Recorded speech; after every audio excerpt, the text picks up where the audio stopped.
Mais j'ai vu un article il y a pas longtemps et on a reparlé sur Mia, le vulva mapping. Est-ce que ça vous dit quelque chose?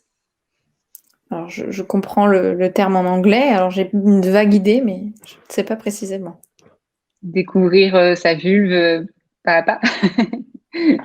En gros, c'était un article qui expliquait comment faire son vulva mapping, où ils invitaient les personnes à en fait chercher des planches anatomiques entre guillemets et de se mettre ou devant un miroir ou juste avec le toucher et réussir en fait à identifier exactement où est quoi.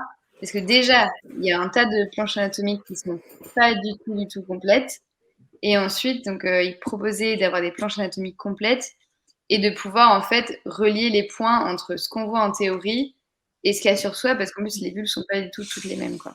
Ouais, c'est vrai. Donc, du coup, ils invitaient à faire ça pour déjà savoir ce qui se passait entre les jambes, quoi.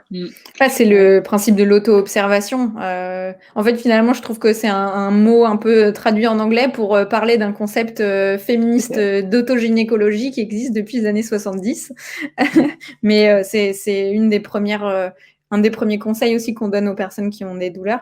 C'est regarder, essayer de toucher, essayer de comprendre à quel endroit ça fait mal précisément, parce que ça permet aussi de mieux comprendre ce qui se passe et de savoir où ça se passe et de reprendre contrôle un petit peu de la douleur, parce que quand on peut vraiment la localiser, elle devient presque moins grave, alors pas moins grave vraiment, mais elle prend un petit peu moins d'importance parce qu'on se rend compte que c'est lié à quelque chose en particulier ou à un endroit particulier, que c'est pas partout, parce que des fois on a tendance avec l'obsession de cette douleur qui peut être très intense, à grandir le phénomène et de revenir à l'anatomie et de se regarder très objectivement, ça peut aussi être thérapeutique.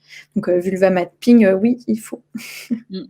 Oui, c'est intéressant ce que tu disais par, enfin, exagérer ou dans le sens de se dire, oh là là, catastrophe, j'ai tout, enfin, j'ai mal de partout et en fait, du coup, de réaliser que non, c'est à certains endroits, comme de se dire, j'ai mal tout le temps et en fait, de Ouais. réaliser, ah, mais non, en fait, j'ai eu un jour de repos.